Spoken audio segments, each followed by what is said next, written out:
Representatives has voted to post our state motto, "In God We Trust," in every classroom in the state.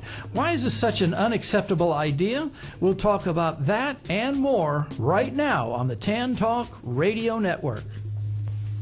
You are about to enter the no superstition zone of rational thinking and intellectual curiosity here on the Atheist Forum.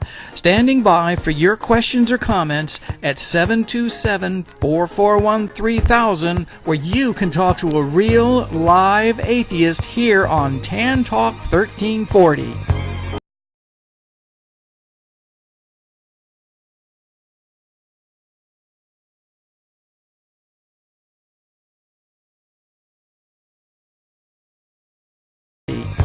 Or, of course, you can insult an atheist for $2. It's the voice of atheism in Florida, and our website, talk.aof.ngo. The Florida House of Representatives voted 97-10 on Wednesday, with members standing and applauding the results after finding time to debate and approve a bill declaring pornography a public risk to post in all public schools in the Sunshine State the words "In God We Trust," which is the state's motto, and on all campuses where students and staff can see them. Might sound a little bit innocuous, but we think otherwise, and we'll explain why here on the Atheist Forum. Ed Golly with Joe Reinhardt and Jim Peterson in studio. For the "In God We Trust" mandate to become law, the state Senate would have needed to pass the same legislation, but they didn't. It called for the words to be posted in a conspicuous place in all schools, plus all buildings used by all local school boards. What's the point of all this?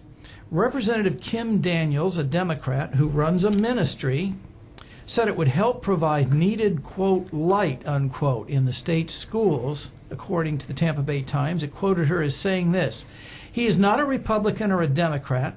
He is not black or white.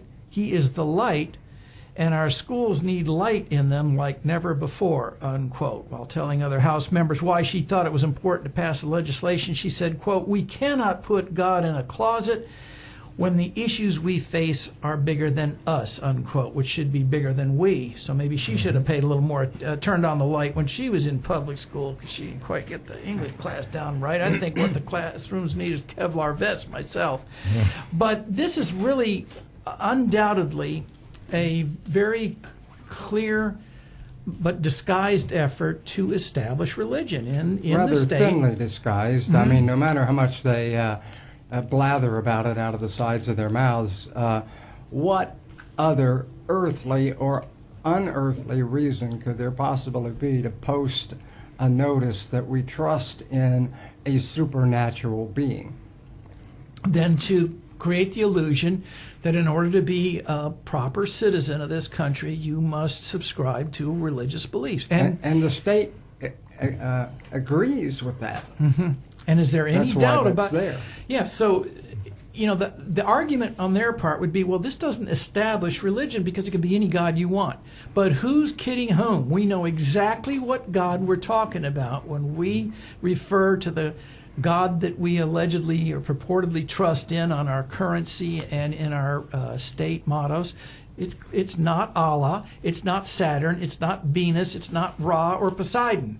Well, even if it were, or some sort of highly generalized God, whatever that might be, it still is a religion. It's a religious worldview that is being imposed on students, and supposedly they're trying to establish some sort of historical frame of reference for this. But if you look back at the actual history, read our founding documents, and we've said this so many other times before, it sounds repetitious, but in none of these is there a reference to a God other than one passing little thing about the all men are created equal, and also the date, Anno Domini. Right, exactly. But other than that, though, our nation was founded as a strictly secular nation with a secular government. I'd like to propose a law, in all fairness, that we put up in a conspicuous place in every room, in every schoolhouse, the In L. Ron Hubbard we trust. But you know, that's why, That's secular. Jim,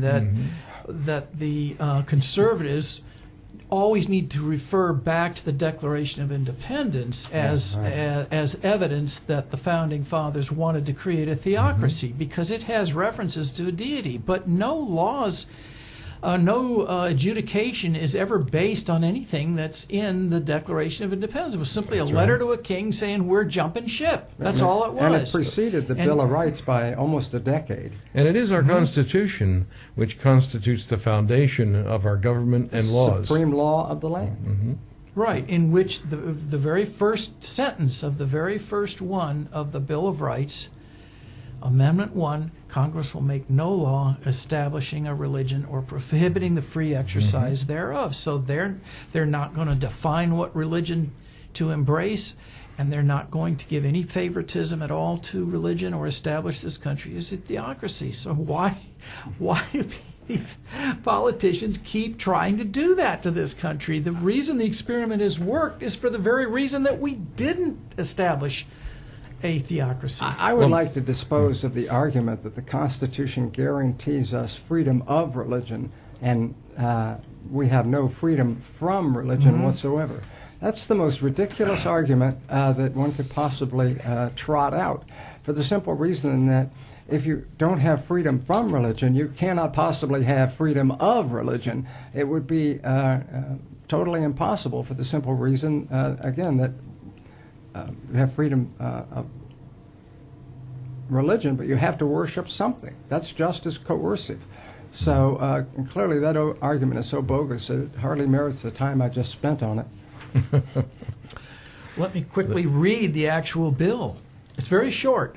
An act relating to the display of the state motto, requiring each district school board to adopt rules for the display of the official state motto in specified places, providing an effective date. Being enacted by the legislature of the state of Florida, Section 1 added to Section 1003.44 statutes to read, each district school board shall adopt rules to require in all of the schools of the district and in each building used by the district school board the display of the state motto, "In God We Trust," designated under such and such in a conspicuous place. The act shall take effect July 1st of this year. Well, I think you raised another interesting question earlier, and that is, why do politicians continue to pursue these religious references to be observed in public places, whether it be in schools, courthouses, or buildings of government? Why do they do that? Yeah, considering there's 500,000 churches, synagogues, mosques, etc., not to mention a couple 100 million front yards, put it on the hood of your car. Just don't put it in front of the courthouse. That's simple enough. Well, that's according to the Constitution. But of course, the politicians are looking are looking to court voters who will put them and keep them in office. And so if the politician in question can determine that a given group of voters might be the predominant religion, might have the predominant religion in their district, then they're going to try to what's the word that describes what they do? Pander, perhaps, to that. It's like the end of Animal Farm. You know, the politicians. It was hard to tell the pimps from the whores. Well, you know, the proposal's based on the concept that our founding fathers were evangelical Christians, and that's what they're trying to constantly revise history to suggest that the founders wanted the country to be a theocracy but didn't have enough sense to put that in the Constitution and instead wrote the exact opposite. Little research reveals that most of our founding fathers were in fact deists who thought that God created the universe but remains apart from it, and not proponents of the supernatural aspects of religion. So this is just a way to intrude religion and create the illusion that in order to be a full-fledged patriotic American, one must subscribe to these religious ideas. However, the Founding Fathers really wrote all of these documents and came up with the idea of having a secular government in the first place in the time when the Enlightenment, that is, the European Enlightenment, was in full blossom. And at that point, atheism or considerable doubt about the existence of a God was the most popular mode of existence, intellectual existence, for a lot of people who were in that class who did. I think it still is. Yes, of course. But so that might explain some why we have things the way that they are, and why the founders were not evangelical Christians. They may have been moderate Christians of some sort, but mainly they were deists. And, a deist put God at some remove. And they wanted to make sure that we would have a secular government, in part because they had observed what had happened because of non-secular governments, of governments committed to religions of one sort or another. And in the preceding 300 or 400 years after the Protestant Reformation, there were numerous wars all throughout Europe, hundreds of years of constant warfare as one religious group fought another, mainly Protestants against Catholics and vice versa, but also wars between various Protestant groups, and it was terrible. And they observed all this, and they said, we don't want this for our country. And that's why they established the freedom of religion, that made religion the province of an individual citizen and not something that could be bandied about by government. That's why we enjoy freedom of religion today, and we hope we'll continue to enjoy that. Well, I think the religious right and the dominionists, and we'll probably get to a little more on the dominionists in a minute or two, but, they have eternity in which to operate, and they're simply never going to quit, which is one reason that people ought to send us money, because we will need to combat these ideas until the day we die, all of us. And that's you people out there I'm talking to. Yeah. But the point is, they have forever to do this, and they are commanded by the Almighty to do it. So they have no choice. And as they say, if you wouldn't do it for Jesus, who would you do it for? So they're never going to quit. They're going to keep. Don't forget. They're going to keep chipping away at the basic rights of democracy and try to establish a theocracy along what they think is their version of Christianity, of which there are 35,000 different denominations in our country alone. So they'll have some competition there. And lastly, of course, there is no greater, deeper trough than the public, can I say this on the air? Breast.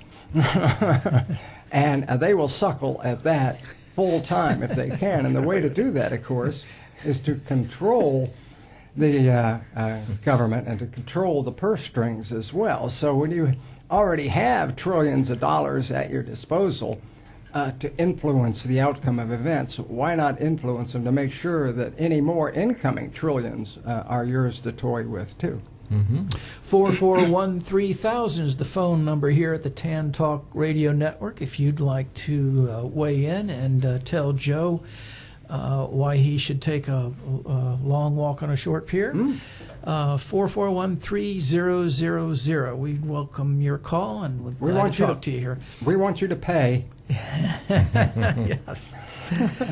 But, it just seems like, as soon as one movement is squelched, which this one was because the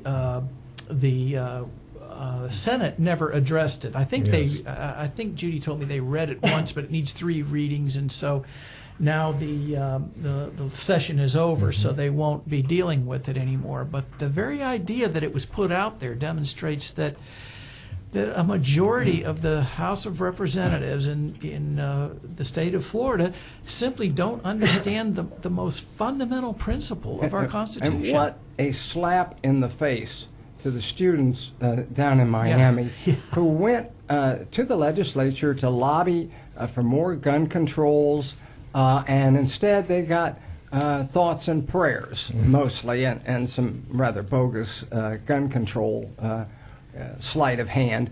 But one of the students literally sent a tweet to the legislature that said, F you and your thoughts and prayers. We don't want any more of that. We want some action on gun control. And their response to that, of course, was that the NRA was considerably more important than a bunch of students. There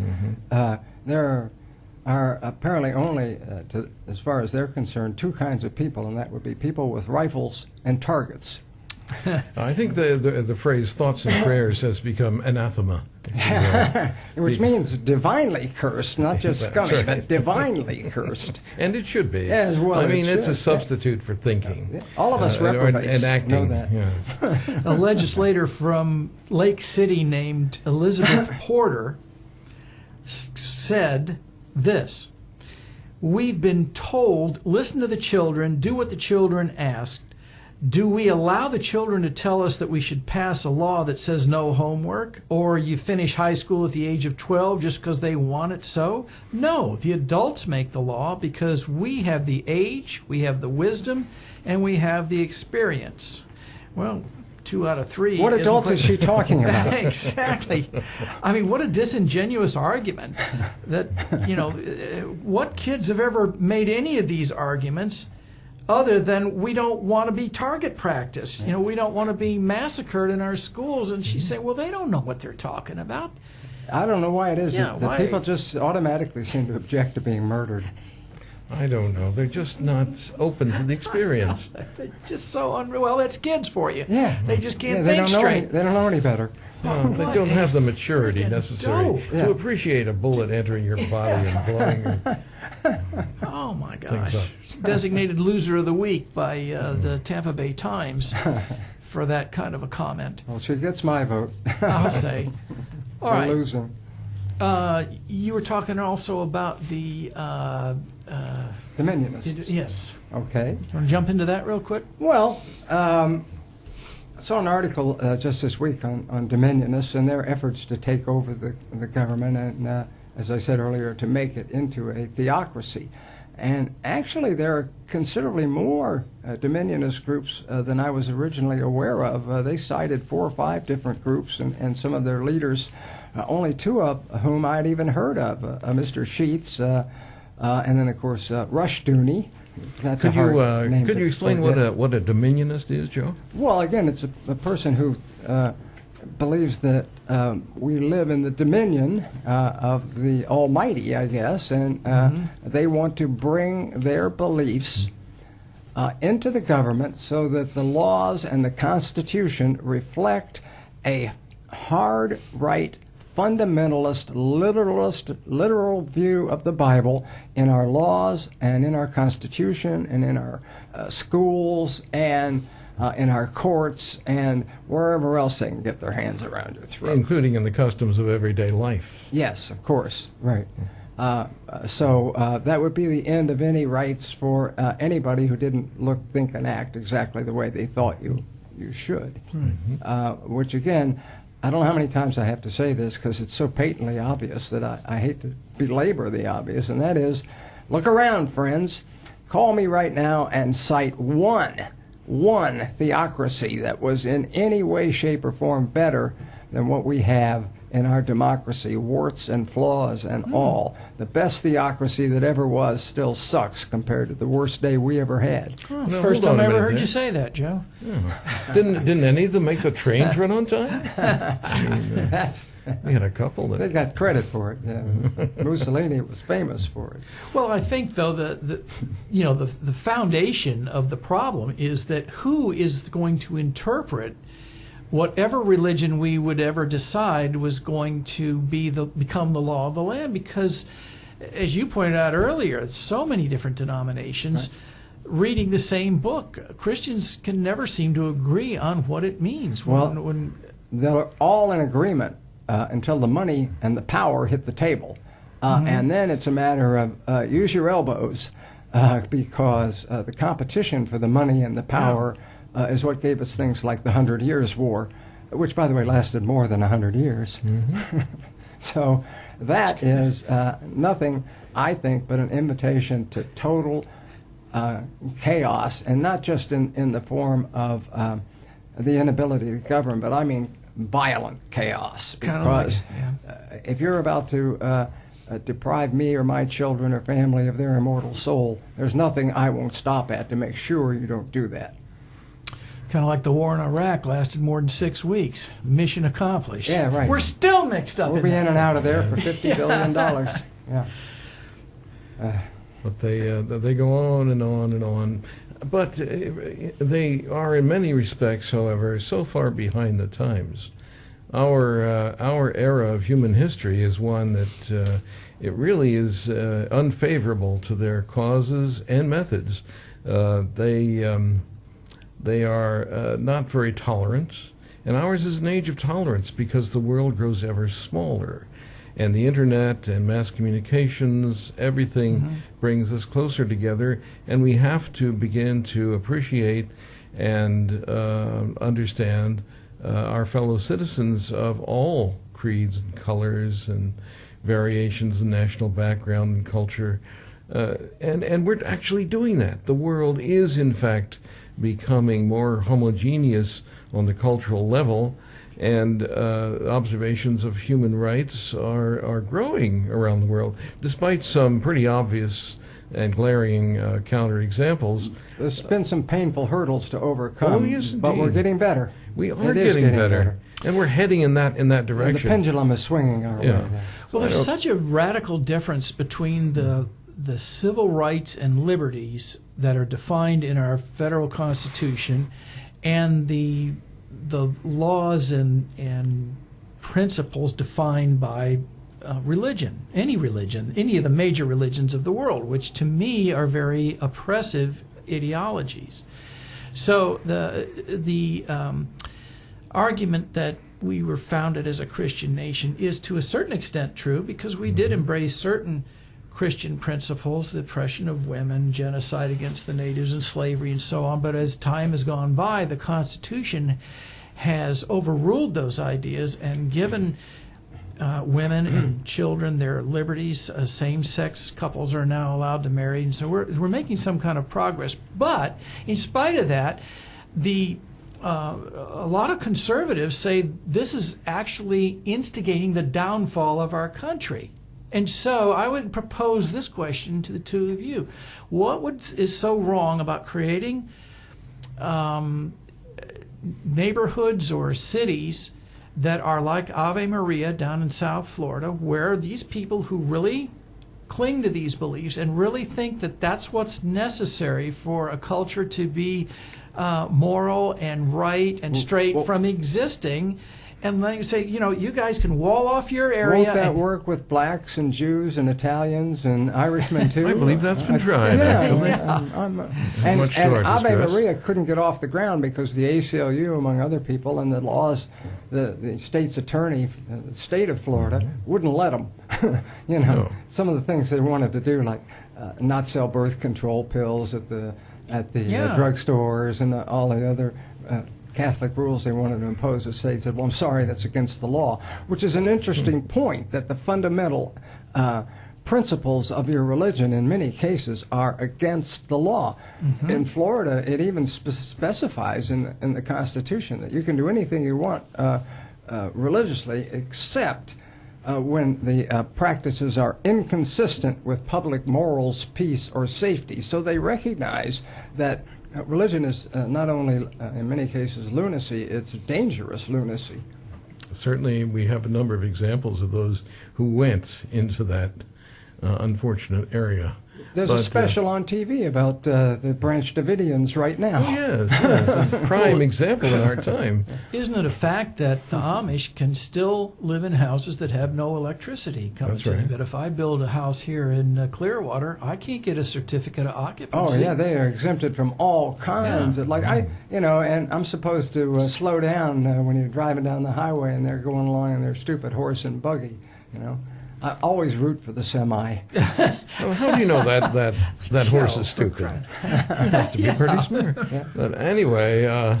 And it's clean energy. Yes. You're going to give him that much. Well, I don't know about that. But Never been behind a horse for If you knew how many thousands of tons of manure they had to haul out of New York City every day before the invention of the automobile. But that is a community that's in certain ways similar to Ave Maria. They are given exemptions based on their religion, and because it goes back far enough that they could be grandfathered in. Couldn't start it today, No. but because they did so many years ago, they were able to grandfather it in.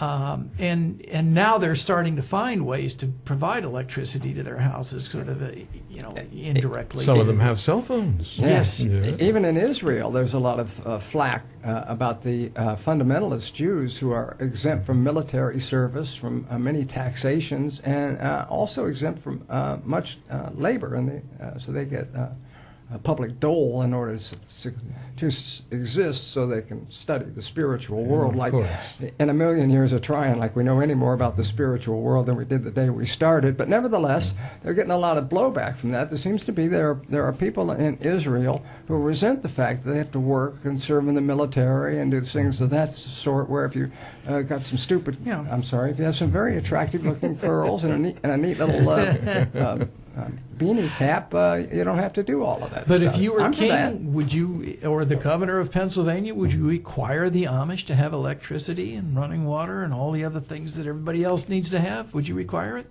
And say, too bad about your religion? Well, I might not as the governor, but I might sic the EPA or other people on and say, well, look, there are certain things that, religion or no religion, you still produce sewage that needs to be treated. That's right. And you still get diseases that need to be vaccinated against. That's right. And these are threats to the public safety, and no matter what you believe, you're not entitled to give us all the plague, okay?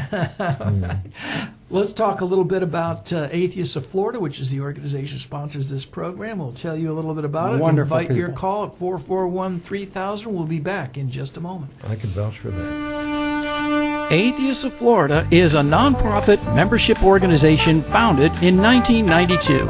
For over 25 years, Atheists of Florida has brought atheists together to address state-church separation issues, provide legal assistance in cases of religious discrimination in employment or educational institutions, help atheists meet others who want to live their lives free of religion, and produce the Atheist Forum.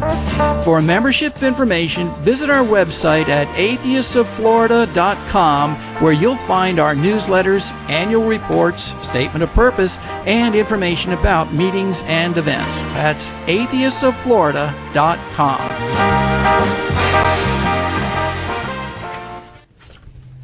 All right, I guess we're back from the front, and we're going to start right off with our weekly quote. And tonight's quote is from Dr. Richard Dawkins, whom I think most of our listeners have probably heard of, British biologist. It says, "I am against religion because it teaches us to be satisfied with not understanding the world."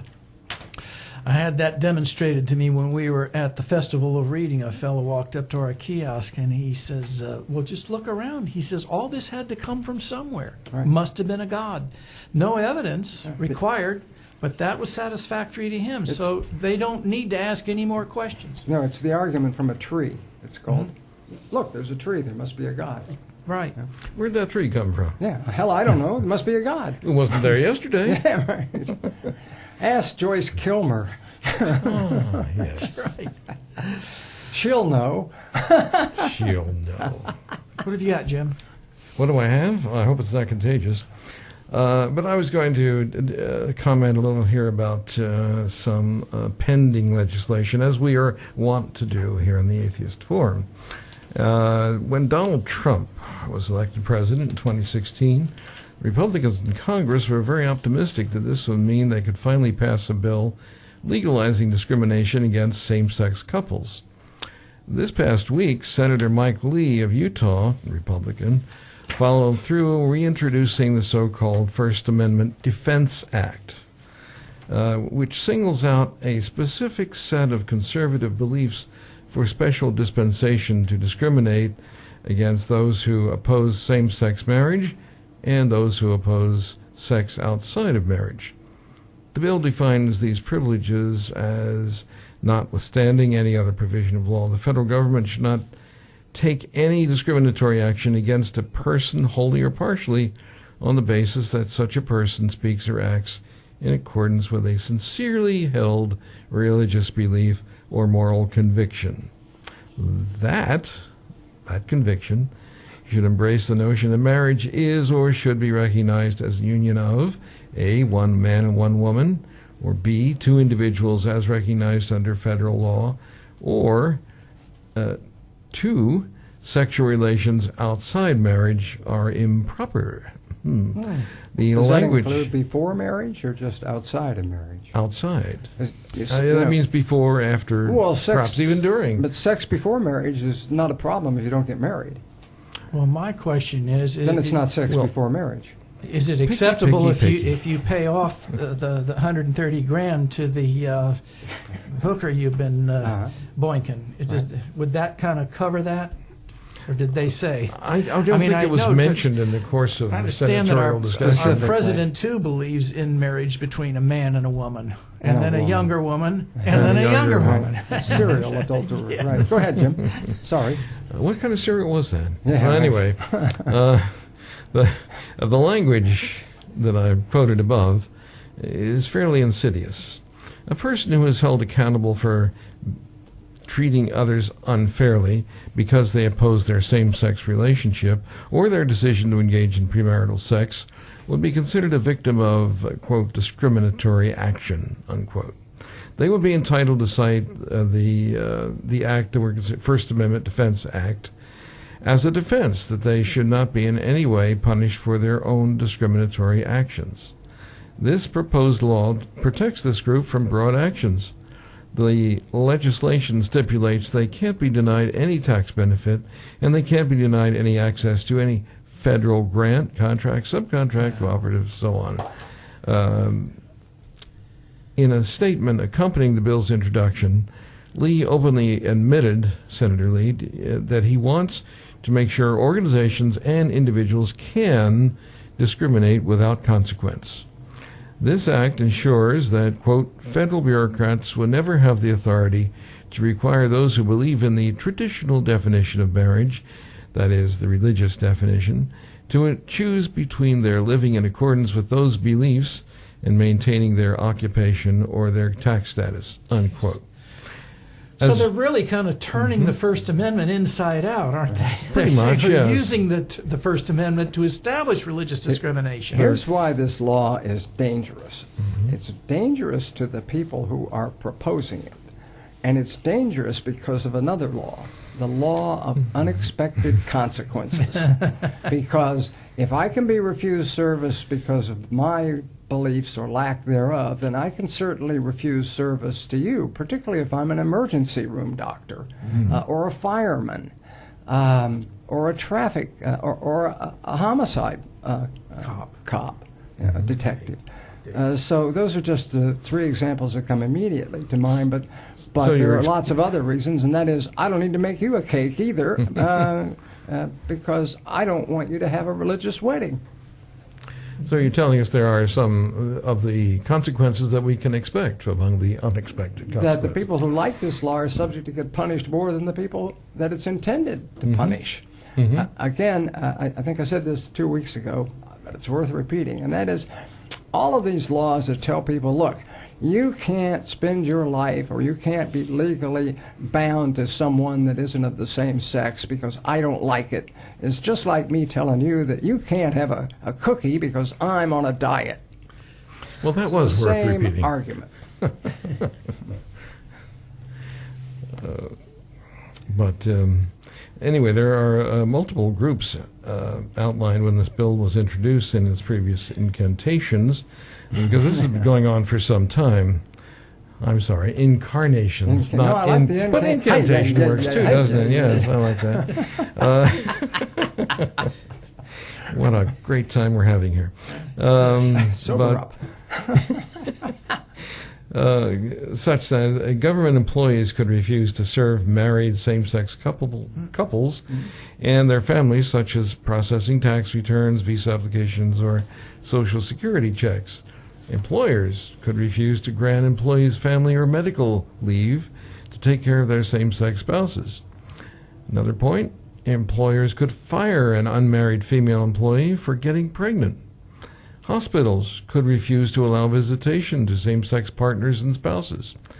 Social services like homeless shelters, drug treatment programs, and adoption agencies could turn away anyone who has had sex outside of a man-woman marriage. And commercial landlords could refuse to provide housing to a single mother. These are all potential consequences, and those consequences, as you have heard earlier, are not limited just to these. Others will undoubtedly arise if and when, and hopefully never, this legislation becomes law. That is, Senator Lee insists that none of these forms of discrimination will take place, arguing that the act doesn't alter the laws that currently protect against them.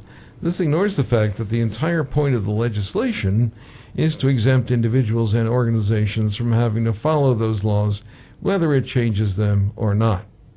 This is the third time Congress has considered this bill, which was introduced a week before the Supreme Court's 2015 marriage equality ruling. A leaked draft of an executive order President Trump was considering during his first month in office also mirrored the language of the bill, although this particular executive order was never manifested or signed. This type of legislation is also advanced on the state level. Mississippi passed a similar law, of course it had to be Mississippi, in 2016, which remains on the books, like a good many other unfortunate laws in that state. The Senate bill already has 21 co-sponsors, all of whom are Republican.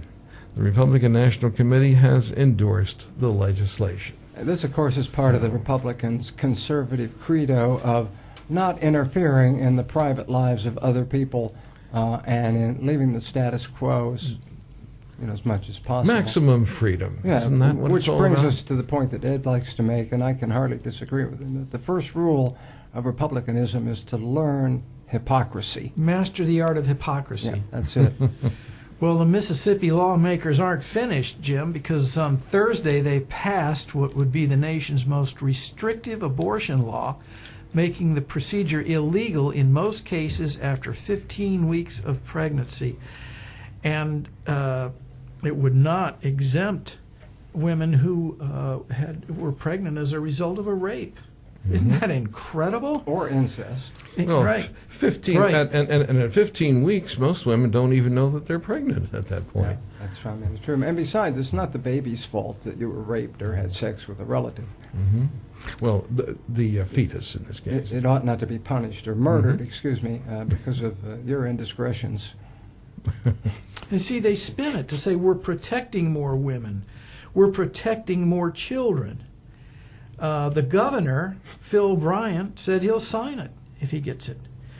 By 15 Probably weeks, wrote they it. say you have a child in the womb. A child? No, you don't. You have a fetus, you dope. Who has a heartbeat, who for all practical purposes taken on the form of a person, can get a social security number and a passport, right? Are you kidding me? A job. That's all I care But about. you know what they're If they really- could get a job. Put that kid to work. I'd be more in favor That's of right. banning abortion. Well, that's what they're after, because they really want to take this to the Supreme Court to get them to overturn the Roe versus Wade decision that was handed down in 1973. So that's what it's all leading up to, is that they just keep pushing and pushing and pushing until they can get that overturned, and then states will have the right to decide whether or not women can even have an abortion I at can't any remember, time. but the Supreme Court decision in Roe v. Wade, it was either 8-1 or 9-zip, but it was a huge majority. There was very little, if any, dissent from the woman's right to privacy and the right to control her own body. And I think, as an article an op-ed by Darrell Paulson that was in the Times about the opioid crisis, but it applies to the women and the abortions, and that is, women already have a physician. They don't need the state legislature to tell them what to do about their health. That's why they have their own doctor. Mm-hmm. Indeed. Yeah, it's getting to a point where any woman can have an abortion, and it's perfectly legal as long as it's within 2 hours after sex. Right. Yeah.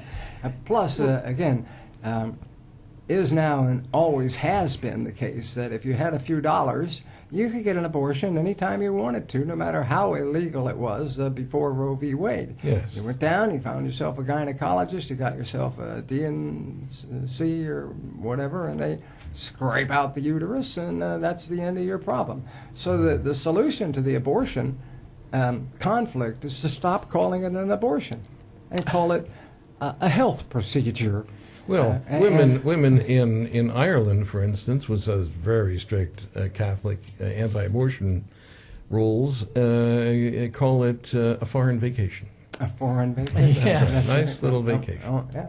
I don't think they have to do that anymore. You know, No, they've Mother changed Teresa went to Ireland to campaign against the women's right to decide for themselves what to do with their body. Like she really knows what to do with her body. Now, I'm greatly heartened by the actual history of Ireland recently, in that they have made substantial changes and are gradually eroding the grip of the Catholic Church, Right. and any church for that matter, and they're becoming more and more secular. Look at the great literature that the Irish have produced. Mm-hmm. One tiny little country, and compare that to all of the literature that the Arab countries have produced. End of story. Well, they have that one book, I think, don't Yeah, they? right, exactly. That was dictated. Well, that's true. Yes. All right. Well, yeah, you know, and they're claiming that this is a big step to protect the basic right to life, as well as protecting maternal health. The only two exceptions to the bill would be that if the fetus has a health problem, it would prevent it from surviving outside the womb at full term, or if the pregnant woman's life or a major bodily function is threatened by the pregnancy. But as we said earlier, a pregnancy that's a result of rape and incest would not be exempt. And then, of course, once these poor women have these kids that they know they can't afford, it's the exact same political party that says, well, we're not going to give you food stamps or welfare or Section 8 housing. You know, your kid's just going to need or health care. Your kid can live in poverty all its life. And Right. So, which is why they're not the Right to Life party or the Right to Life movement. They're Exactly. the Right to Birth movement. Because once you're born, you can live long enough to be executed. That's about all they care about. And let's remember also that the right to life can only be exercised by living persons, of which there is all kinds of theological dispute about whether or not a fetus is a person. Yeah. I'm inclined to think it is not, because it can't exercise. In order to have a person, you have to have someone who is not only born and have the relevant biological parts, but also is humanized, socialized, and educated. And those are the three components bestowed by society on each of us that makes us persons. Fetuses, of course, do not have any of those things. They have a soul. Yes. Right. Well, but they don't have shoes. We assert that they have a soul. We can't in any way, shape, or form produce even the scintilla of evidence that there is one. I know we spoke in the past. They've even tried to measure people's weight at the exact moment of their death, and of course they couldn't do that either. So the evidence for a soul is less than zero. Nevertheless, that should dictate how we run our lives, whether we believe in souls or whether we don't. Here, have a cookie. I think the other irony, too, is that it's, the conservatives who claim to be the party that's so pro-life is the same party that doesn't seem to be satisfied unless they're dropping a bomb on somebody.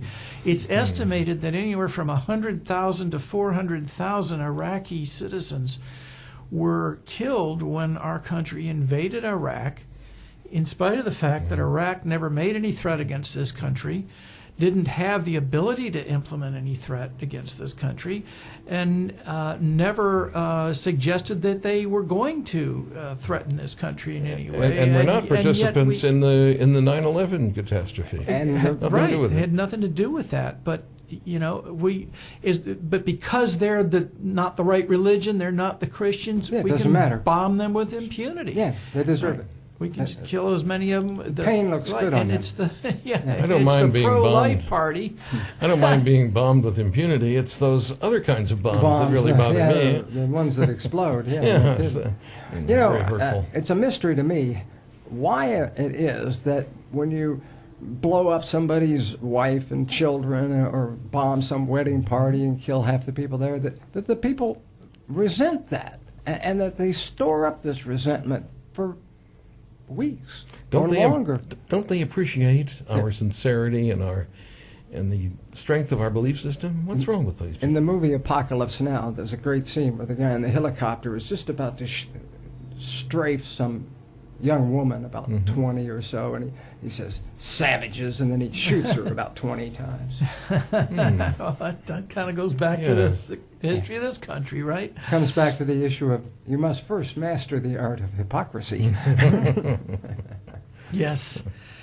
And of course, it's all, again, it's the imposition of religious ideology on us that, as you said earlier, this fetus has a soul and therefore it's a viable life. And that's really what they're all after, is saying that, it defines a soul for which there's no evidence, and therefore it's the equivalent of a living, breathing, cognizant, conscious human that you're killing if you abort.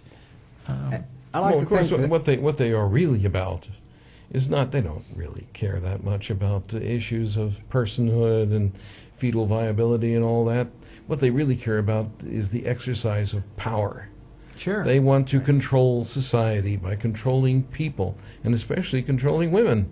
That's their first priority, is to get the women under control. Well, because when women get out of control, well, we can see what happens, and we're bigger we and have these stronger. marches and stuff. We're And, bigger and stronger than they are, and the Bible is very clear on the role of women, which is to do everything they possibly can to make sure that they're available to do everything I want them to. Yes. Well, even the modern day On demand.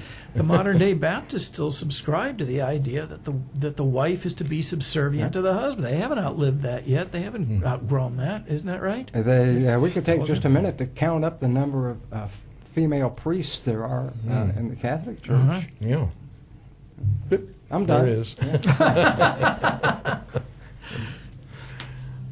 Yeah, well, some of the more progressive viewpoints all around are willing to allow that there might be certain modifications possible in some of these biblical and church prescriptions on various kinds of behavior. They do like to seem to stay in tune with their times and be relevant, as it were. But they are burdened, however, with having this book, which they insist is the absolute word of, the big guy upstairs. Yeah, what a millstone that thing is. And it's a very unfortunate thing to have to deal with. It goes back to where we started the program, the idea that we trust in a God. In what way do we as a nation or as a state trust in a God? If we really All of us genuinely pay cash. Yeah. If we really trusted in a God, would we need a military to defend us, or would prayer do the job? Would we need hospitals to take care of us? Or would groveling on the ground, putting their hands together and speaking upward solve the problem? It's interesting that most of the great problems that we have, the catastrophes of earthquakes and hurricanes, volcanoes, and so forth, acts of God, everyone. Mm-hmm. That's what the insurance companies call them, yeah. That's right. So, what's the point of trusting God if all He's going to do is to turn around and smite you with one or another of these events? He can't be trusted. A lot of people tell us, well, you have to disregard the Old Testament because God made a new covenant and gave us the New Testament. In fact, He's made several covenants. One with Abraham, and the covenant He made with Abraham, he was already dead at the time, but that's neither here nor there. The point is here or there, is that God is subject to make a new covenant at the drop of a yarmulke. And he never asks anybody. He just says, these are the new rules. It's sort of like eBay. Well, if you're God, you can do that. Yeah, well, that's the whole point. And all your life you've been doing this in order to gain my approval and find your way into heaven. And now, won't do any good. You have to be left-handed. So he's subject to change the covenant any time. That's not a covenant. That's a dictatorship, which, by the way, is what you get when you have a theocracy. All right. There's some religions where only 120,000 believers are going to be saved. Everybody else goes to hell. 144,000. So, yeah, you get a bingo card, and you hope that you're filling out men the right. only, all virgins, 144,000. Well, yeah, that's male virgins. Yeah. Oh, that doesn't sound like much fun at all. No, it doesn't. That's the problem I have with the idea of the one nation under God phrase that we hear so often, as if we're somehow special. What God would create a world full of people and somehow single out 5% of them to have exceptional advantages, while 20 or 30 times that many live in poverty or as refugees their whole lives and have no opportunity, either economically or educationally. What a horrible God that would do that. Especially since he could create paradise for everybody by just saying, make this happen. At the wave of a hand. Yeah. I saw a bumper sticker the other day that said, "My God rules." Which, by implication, is, of course, that your God is just a wimp. So you would argue with that. Well, which makes you, of course, a blasphemer. No, it makes you a bumper bicker. Bumper bickerer. It may well do that. On the other hand, it is a clear example of the equality, of the even-handedness that we can expect when we have a theocracy, or when we have religion calling the shots in our government. And that is, if you don't agree with me, you're on your way to some very unpleasant correcting. And if we do agree with him, we're also on our way to some unpleasant correcting. As needed. Well, I hope you've enjoyed the show. We're the Atheists of Florida. We've been around for 25 years now, talking about state-church separation issues and why we think they're important, because we hear so much phraseology in our culture that just assumes that everyone subscribes to religion. Everybody believes in a God. Everybody believes in an afterlife. And we know that in the other industrialized nations, the percentages of those who reject those ideas are significantly higher than they are here. After 25 years, we're winning. Mm-hmm. And we, yes, we are. We understand that those ideas are very repressive to progress with respect to civil liberties and civil rights and the freedoms that we work so hard for as a nation. So if you are interested in Atheists of Florida, you can find us at our website, atheistsofflorida.com, and see what we're up to, and become a member if you like, or if you don't like, become a member. Just send us some money. We don't care if you ever join.